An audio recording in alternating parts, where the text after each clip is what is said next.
Thank you. Wally questioned the saint comment, but it does say future saint, so a work in progress.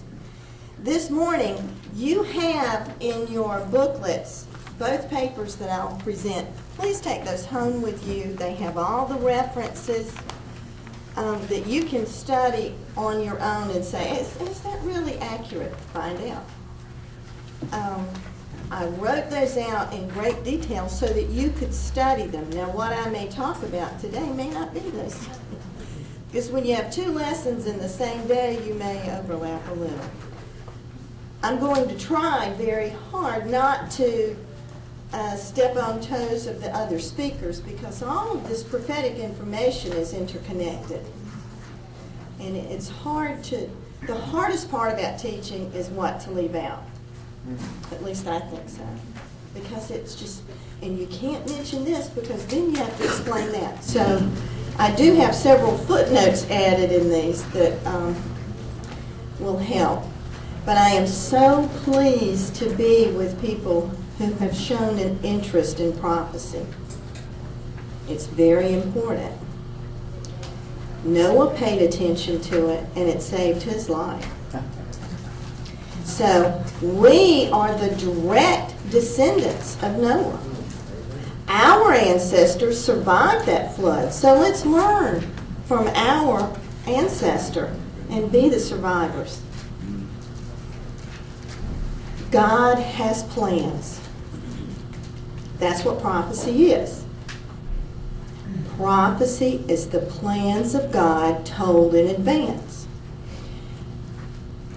Daniel says, what God has decreed will be done.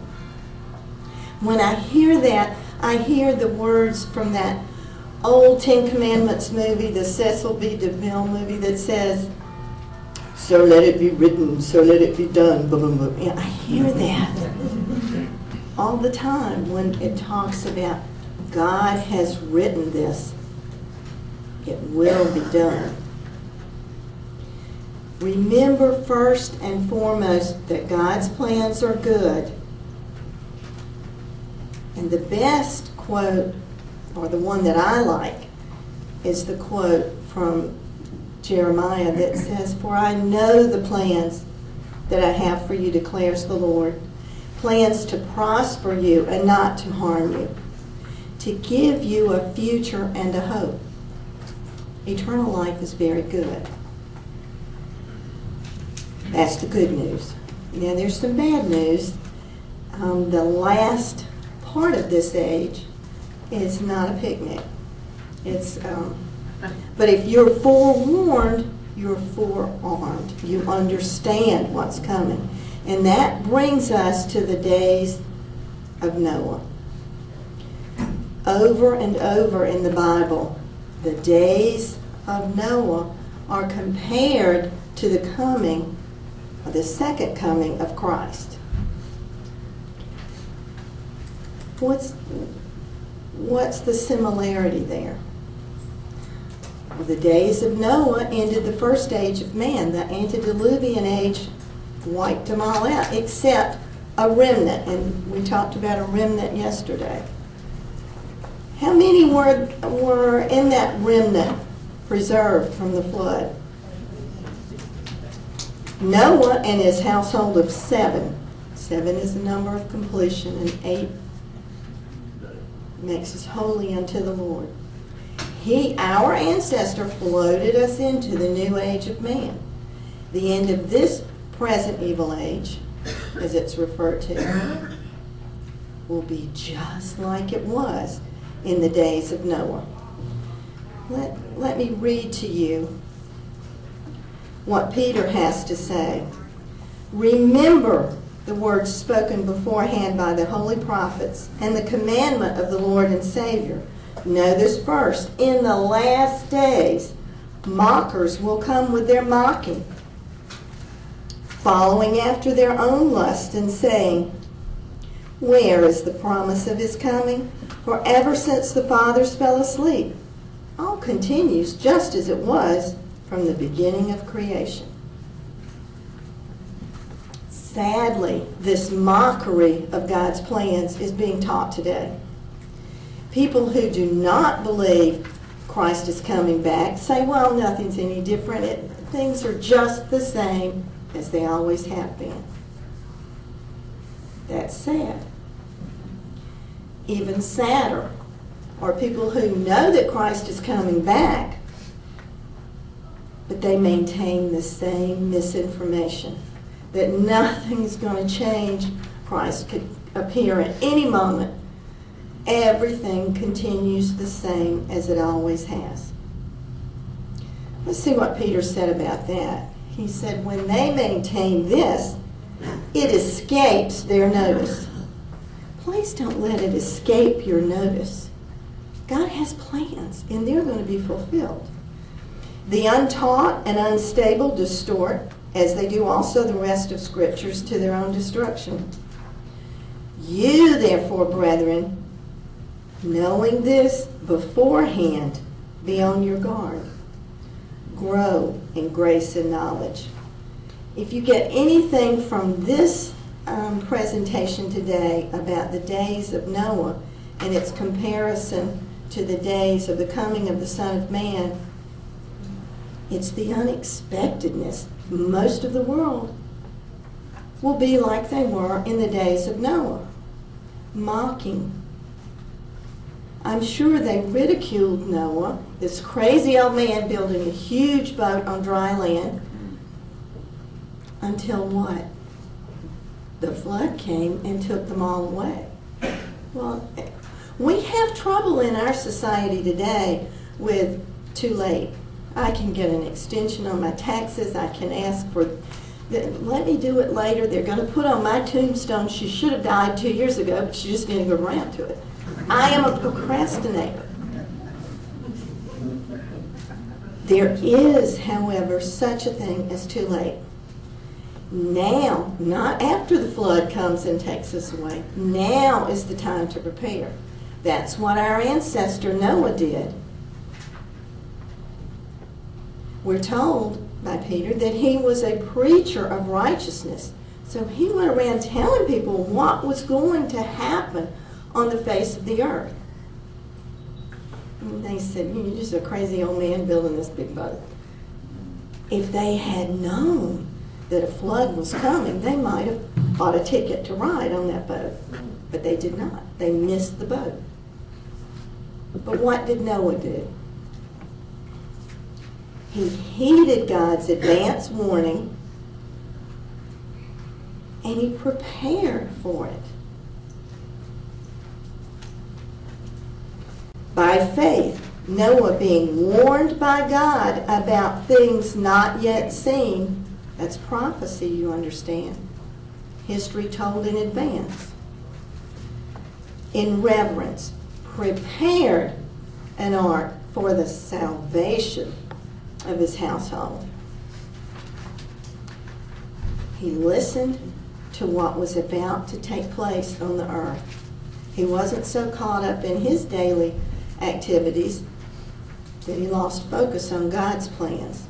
He prepared for it and was saved. And here we are today.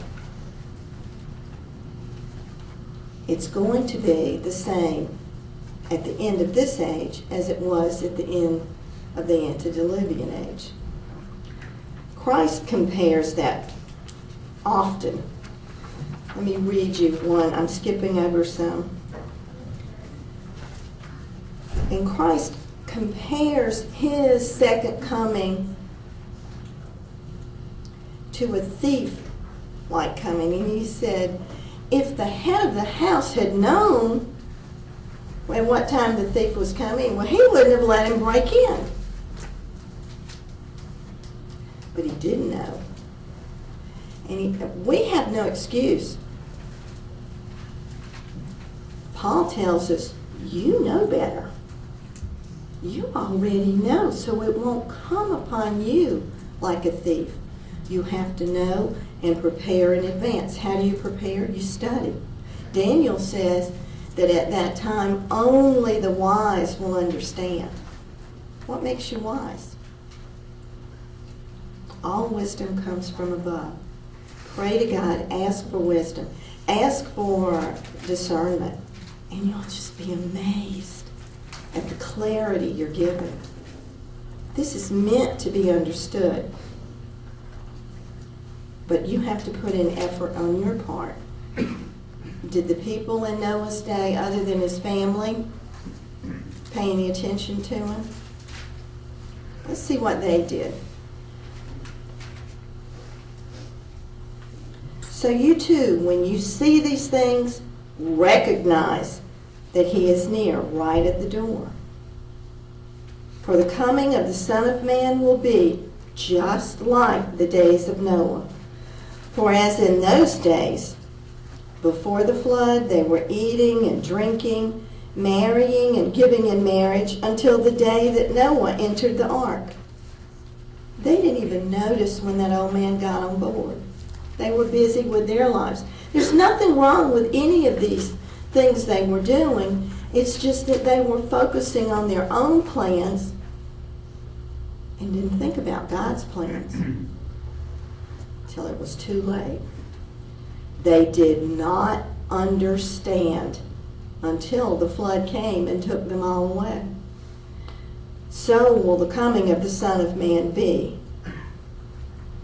Many changes will occur in that last period of time that precedes Christ's second coming. Prepare for them now, know what's going to happen, and wait for it. Because it is sure to happen. God compares his emotions, and this is very sad to me, but Isaiah records God's emotions, how he felt in the days of Noah, with how he knows he will feel at the end of this age, at the Great Tribulation age. And it's very sad. He was so angry that he was sorry he had made people to begin with. But he said, I'm not going to start over. I will preserve a remnant. And here our ancestor floated us as his descendants into this age. But he turned aside and allowed this destruction. That's the very same thing that will happen in God. During the Great Tribulation, he says, I will turn away for yet a little while. Some places call it a moment. That's fine. If you're God, 3.5 years is just nothing. If you're a human being living through that, that's a long time. But you need to be prepared for what's coming. Here is his comparison with the Great Tribulation at the end of the age, as it was in the days of Noah. In an outburst of anger, I hid my face from you for a moment. For this is like the days of Noah to me.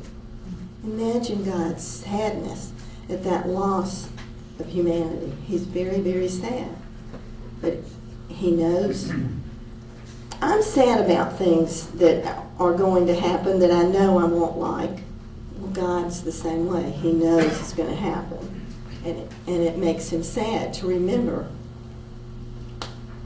But let's make God's day. If you go to him and you ask him for understanding, what a bright spot you can be in his day. Imagine if it was within your power as a parent and one of your children, this isn't going to happen, but if one of your children came to you and said, Mama or Daddy, please give me wisdom. I want wisdom and discernment. You would give it in a heartbeat. It's not within our power to do so, but if it were, that would be wonderful. But it's within God's power. So make his day. Ask him for this.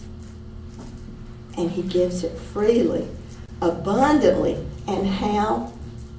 Without reproach. He doesn't say, excuse me, Cathy Cunningham, the most foolish person I know, now you come to me. No, he doesn't do that. It's wonderful, without reproach. So ask him. It's a coupon that doesn't expire.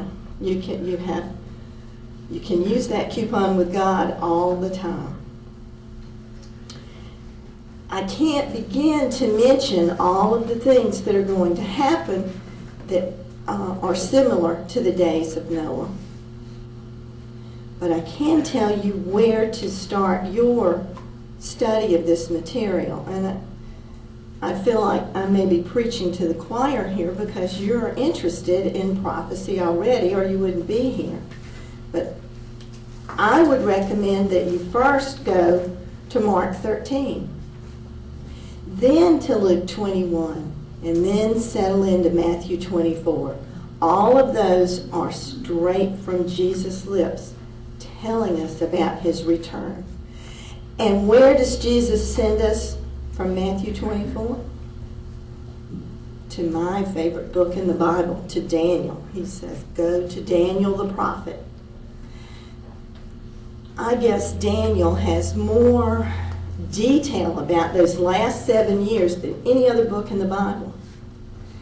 It is just amazing from chapter 7 through 12. It's just amazing the illumination Daniel gives. It is my favorite book. And I know Jesus loved that book too. We were in the same book club. We liked that book. Please read Jesus' words first and then go to Daniel. Then read the prophets. Don't forget Moses. Christ is a prophet like unto Moses. Way back, he was talking about this. David talks about the coming of the Son of Man and the details that will happen. Then go to Isaiah and Jeremiah and Ezekiel. And then the minor prophets. Of course, no prophet of God is minor, but the big boys are all over the place, the major prophets. And the minor prophets zero in on certain aspects.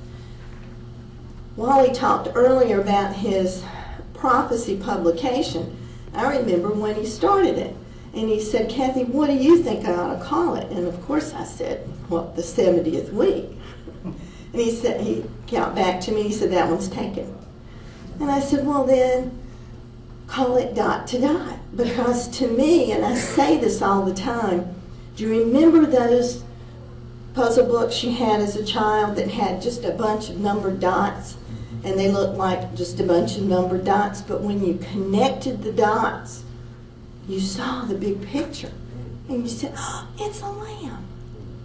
Well, it really is a lamb. God gives us those dots to connect. He says, here a little, there a little. Line upon line, precept upon precept. That's how you learn. And each prophet will give you dots. They're all talking about the same time period. But each one supplies a little something that you can't get in the others.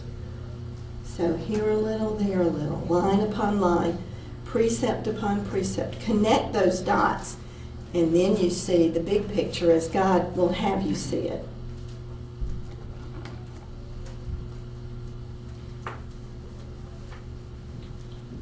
Daniel says, as we've talked about before, what has been decreed will be done. Prophecy is just history told in advance. It's the same side of an ark, and not the boat, but an ARC. Here, it starts out, and that's history, and it's history told in advance as prophecy until all prophecy is over, when it's sealed. Let me read you from Luke. This is quoting Christ.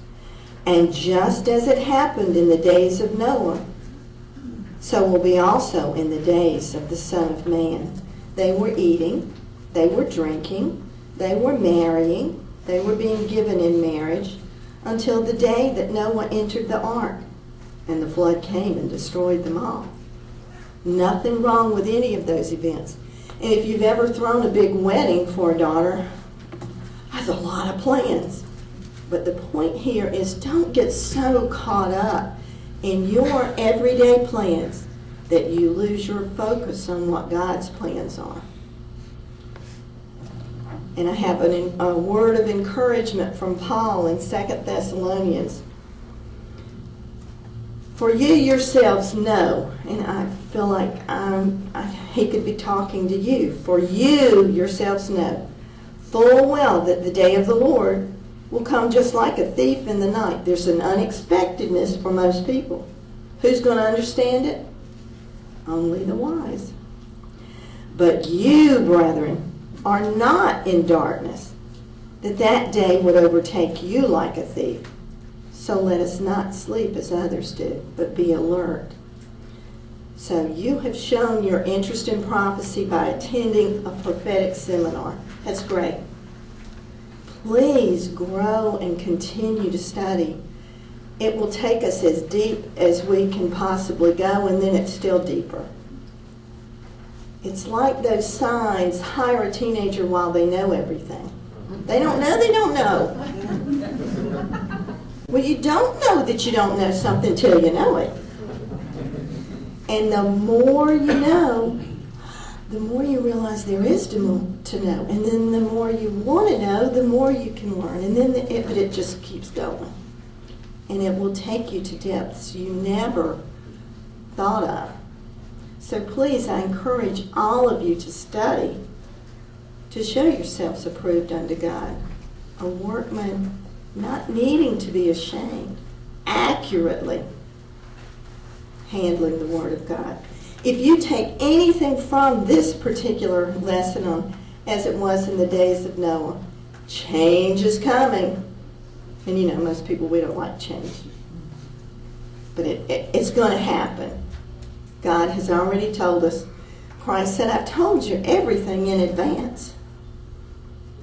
So we have no excuse for not knowing it. We all have copies of his plans, and they're quite detailed.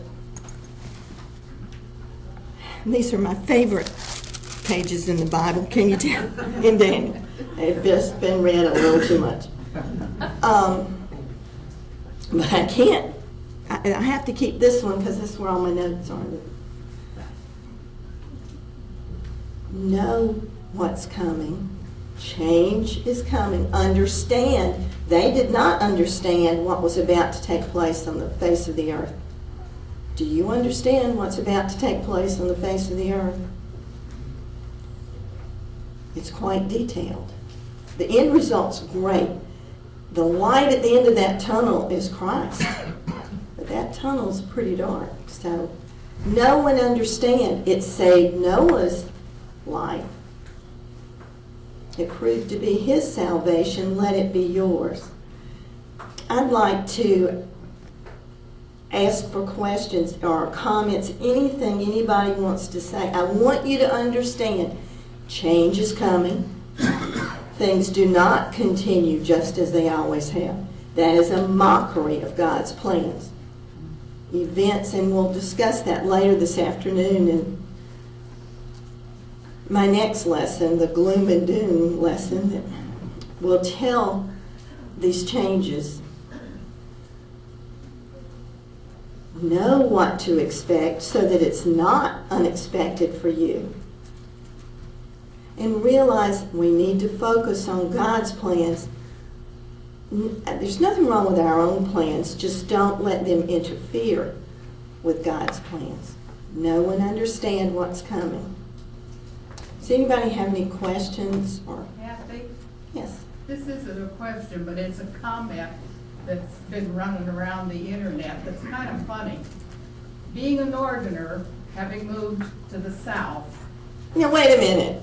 Don't you live in Arkansas? We in the real South don't think that's South. That's Southwest, but that's okay. In Illinois, we're all pretty South down here. But one thing that we have found very funny, and in Georgia too, the sign of one snowflake, people clear out the shelves in the grocery store. Well, we have to go out and buy milk and bread. I mean, that's just what we have to do. 10 gallons of milk and 15 loaves of bread, and I mean, that's anyway. I have a friend who does not buy milk and bread. She buys beer and junk food because she said, I don't want to be stuck in the house with these kids without junk food, and I'm going to need something. So, you buy what you want, but that's... You really get prepared. that one snowflake really gets you prepared. Well, it's a rare sight for us, okay? But you tell somebody Jesus is coming again, and they're not preparing. They're saying, yeah, right. Oh, wait, is that him now? Because that's what some people think, that he could just come back at any time. But also some people think, and they will comment and say, when you tell them about future events, they'll say, well, my God wouldn't do such a thing. Have you read the fine print? Because you better read what your God might do. You can't make him up in your head and have him the way you want him to be. He's not your imaginary friend. He is the one with the plan. It's up to us. He doesn't say, well, now, Cathy, does this sound all right to you? He doesn't care. You know, it's my job to get with God's plan. And preparation is an integral part of that. Now, we don't have to go build an ark, but we need to prepare for that ark of safety. I don't know if you touch on it in your paper or another, but kind of getting along with Sodom and Gomorrah. I think it's from Ezekiel 16, if you're familiar with that. The conditions what caused Sodom and Gomorrah. And where are they today? No trace. Jude 7, that's where they are. That's true. I very much appreciate you mentioning Jeremiah 29:11, because if I had to make a list of the 5 most misused verses in the Bible, that would be one of them. Well, the reason I say that is because so many people pull that one verse out and say, God's got this wonderful plan for your life and everything's going to be good and easy and this. Never mind the fact that when you read all of Jeremiah 29, included in God's plan was 70 years of hardship and oppression and persecution in a foreign land. We need to remember that, ultimately you're right, God's plan is good, and you made mention of that, and that's a good thing to remember. But it's not so pretty till that happens. It's not going to be a pretty walk, and Yeah. a lot of people have got to realize that it's not going to be easy. I mean, remember what Brother Wally just said a little bit ago. Look at the people who are dying for the faith, and contrast that with what some health and wealth preachers are saying today. I mean, what in the world would they have to say to those folks who are about to be shot? Well, and I was going to mention this in the next presentation this afternoon that I make. If you've come here to have itching ears tickled, you're at the wrong place. Because we are here to distribute sound doctrine. This, like it or not, this is what the Bible says. I am so politically not correct. I could never be a politician or the wife of a politician. I couldn't visit a Muslim country. I'd be beheaded or locked up or stoned or, I just pretty much say what I think. I usually smile and then people think, well, is she serious? But yeah, most of the time I really am. But I think political correctness is just another term for lie. And it's got us so conditioned. And I was a psychology major, so I love psychology. But I see this psychological technique being used all over. It's called desensitization. It's where you introduce little by little. Before they know it, it's like the frog in the pot of water. If you heat it up just a little, he's cooked before he knows it. Well, psychologists call that desensitization. What does the Bible call it? Subtlety. Subtlety's been around a long time. And that's how you have to have enough truth in a lie to make it believable.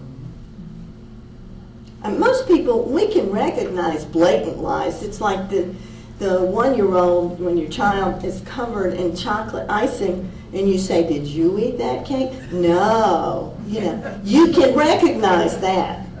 But they that little child, by the time it's a teenager, it has perfected the skills of lying.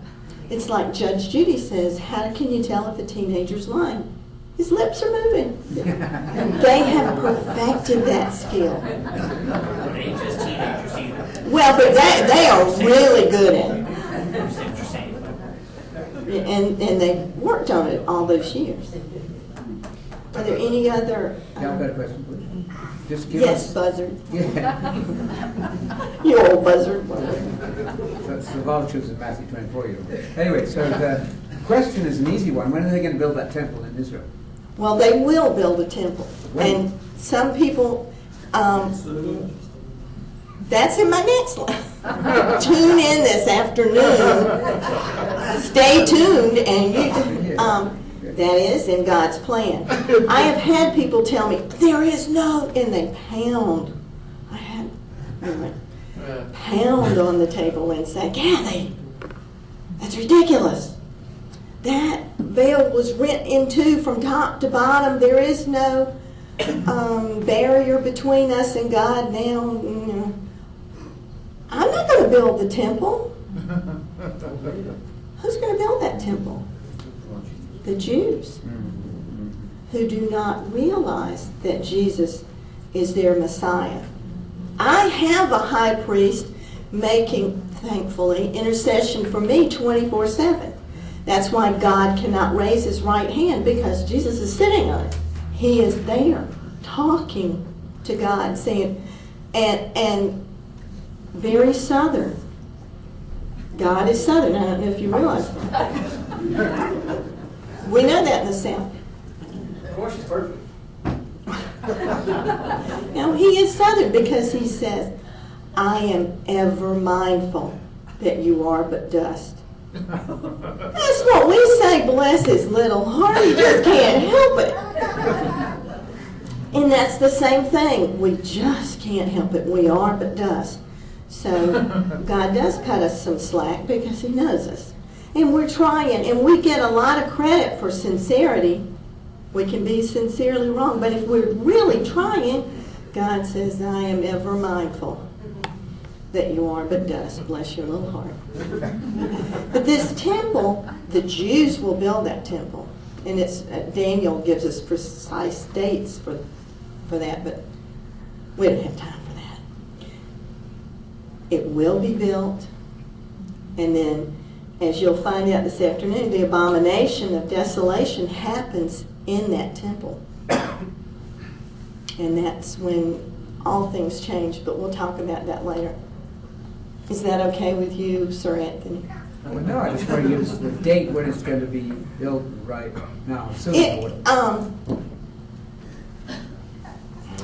A peace treaty will be signed. However, it is a false peace. Can you see Israel signing a peace treaty right now? Do you see that? Do you see them falling for that? But the spot, what do they want most? The spot on this earth, the one spot that God said, I have placed my name there. That is the only spot you can sacrifice to me. Jews today believe that they die in their sins with no forgiveness. They have to busy and do good works before it's called the days of awe, because they believe that's when God decides who will live and die. Anyway, they must do good works because they die in their sins. They want the temple rebuilt, and it will be. If you talk to the Temple Institute in Jerusalem, as well as other organizations, it's ready. It's like a prefab building. And they don't put all their eggs in one basket. All over the world, they have building stones, the temple vessels, the gold and the silver, everything. The semen for the red heifer is frozen and ready to go. They are ready. Talk about being prepared. But what do they need? They need the spot to build it. Because God said, I don't want you offering any place else except that one spot. That is the spot where Abraham was going to offer up sacrifice of his son. We see that in the Church of God of the Abrahamic faith. We say, oh, the faith of Abraham. How do the Jews see that same verse?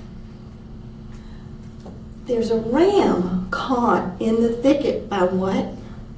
Its horn. The ram's horn.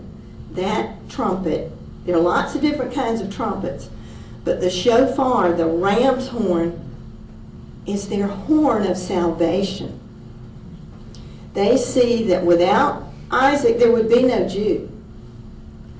That God provided for their salvation. And that is the spot that David bought as an everlasting possession, that threshing floor, and that's symbolic in prophecy too.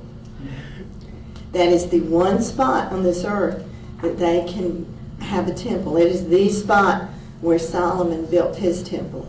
It is the spot where the second temple was built. Of course, it was enlarged so because Herod wanted to make it grandiose and have everybody envious.